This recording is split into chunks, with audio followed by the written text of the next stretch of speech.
Welcome to 2021। 2021 में सभी का तहे दिल से स्वागत है। खैर, आज हम एक बहुत ही इंटरेस्टिंग टॉपिक के साथ आपके सामने आए हैं और वो टॉपिक है टेम द माइंड। जी हाँ, टेम द माइंड, हमें हमारे मन को किस तरीके से नियंत्रण में लेके आना है, उस विषय पर हम आज बात करने वाले हैं। And the reason for which I have bought this topic, ये कारण जो है इस टॉपिक के ऊपर आज बात करने के लिए, क्योंकि बहुत सारे लोग मानसिक रूप से विक्षिप्त हो चुके हैं and people have asked me many of the questions related to like mind is disturb, I am unable to keep my self in a nice zone. तो आज उसी चीज को लेकर हम इस टॉपिक के ऊपर बात करने वाले हैं कि हम हमारे मन पर किस तरीके से नियंत्रण कर सकते हैं। Right, self control, what we call it as. Right, most of the times आप देखोगे लोगों को हार्ट अटैक के वजह से प्रॉब्लम नहीं है, थॉट अटैक के वजह से प्रॉब्लम है। राइट, विचार जब नेगेटिव हो जाते हैं या फिर हम अलग अलग विचारों में घूमते रहते हैं, तभी हमारे सेहत पर भी उसका असर पड़ता है। यह बहुत जरूरी है कि हम हमारे सेहत के ऊपर जब ध्यान देते हैं कि हमारे विचारों के ऊपर भी ध्यान देना उतना ही बहुत जरूरी है। Right, so time the mind is what the topic is all about. और ये आज की बात नहीं है, सदियों से, even in the Bhagavad Gita, arjuna Krishna से पूछते हैं चंचलम इमनम कृष्ण, कहते हैं कि मेरा मन जो है बहुत ही चंचल है। फिर लॉर्ड कृष्ण उसका जवाब देते हैं, वे कहते हैं कि अभ्यास न तो कौन्तेय वैराग्य न गृहते। It says that if you want to keep your mind at one place, it requires constant practice. ये बहुत मुश्किल है ये चीज, लेकिन अगर कोई मुश्किल चीज को आपको हासिल करना है, उसके लिए कांस्टेंट प्रैक्टिस करना बहुत जरूरी है। और वो कैसे प्रैक्टिस करना है वो हम आपके सामने पेश कर रहे हैं यहां पर। नाउ, जीवन को तीन अलग अलग फेजेस में हम उसको डिफरेंशिएट करते हैं। One is in present tense, the other is in the past tense, and the third is in future tense.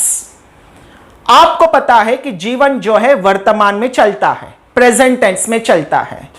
जब अपना जीवन प्रेजेंट में डिस्टेस्टफुल होता है, मेरे शब्द को ध्यान से सुनिएगा, डिस्टेस्टफुल होता है मतलब टेस्टफुल नहीं होता है, जहां पर हमें बहुत खराब टेस्ट हमें फील होता है। वो इसलिए फील होता है क्योंकि हमारा पास्ट में डिससेटिस्फैक्शन रहा, कहीं ना कहीं कोई कार्य करते वक्त उसमें देयर इज अ डिससेटिस्फैक्शन।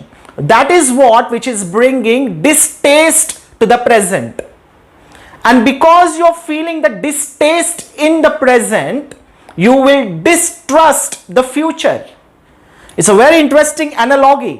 आप इस पैटर्न को अगर समझोगे तो then you can completely tame your mind, अपने मन पर आप नियंत्रण पालोगे। प्रेजेंट अगर डिस्टेस्टफुल है, वो इसके लिए डिस्टेस्टफुल है क्योंकि आपका पास्ट डिससेटिस्फाइड है, और जिसके वजह से आप फ्यूचर को एक डिस्ट्रस्ट के रूप में देख रहे हो। नाउ, अभी इसके अंदर से बाहर कैसे आना है? There is a process called as You have to bring in the tasteful things in your mind. हमारे मन में बहुत ही अच्छे और सुंदर चीजों के बारे में हमें सोचते रहना चाहिए। We have to think about the beautiful things of our lives. Whatever we have shared with the people, or whatever people have shared with us, whatever goodness that we have shared with the others, हमारे वजह से कोई अगर मुस्कुराया होगा, उस चीज के बारे में सोचकर, राइट, किसी ने हमें मुस्कुराया because of it, like some activities.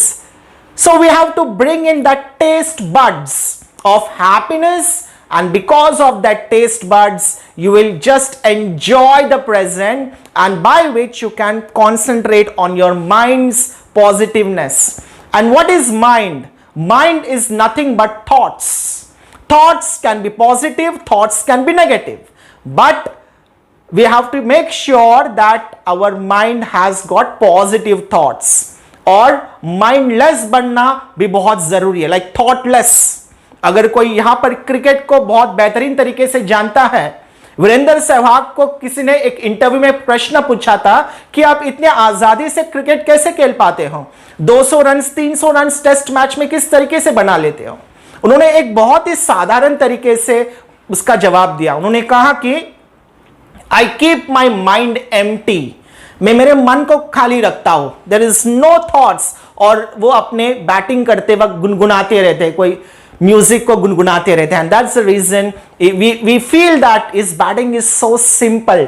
Technically correct or incorrect, it's a different story, but he makes the things look very, very simple. Similarly, there are different processes by which we can keep our mind in control, and that is through this 5 process that we train here at Yashasviniyam Research Management Consultants. The first one is called as Shabdikaran, the second one is Namakaran, the third one is Mulyankan, the fourth one is Sanchayan, and the fifth one is Smriti.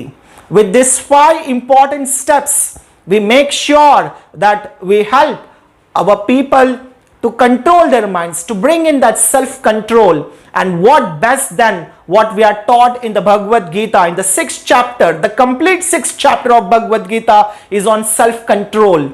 If you are not able to connect with me, at least get connected with Bhagavad Gita. It's wonderful spiritual text. And when I speak about spiritual, it's not religious. It's about keeping yourself uplifted. 6th chapter of Bhagavad Gita is all about self-control. Please go through it, and then you understand how you can control your mind. It's a difficult process, yes, but it requires constant practice. Right? So this is what we have for today's topic. Tame your mind. अपने मन पर हमें नियंत्रण किस तरीके से करना है.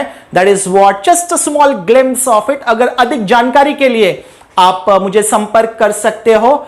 आपको नीचे दिया हुआ एड्रेस पर आप संपर्क करें. बहुत बहुत धन्यवाद हमारे साथ जुड़े रहने के लिए. उम्मीद करते हैं कि 2021 आपके लिए एक बहुत ही सफल साल साबित होगा.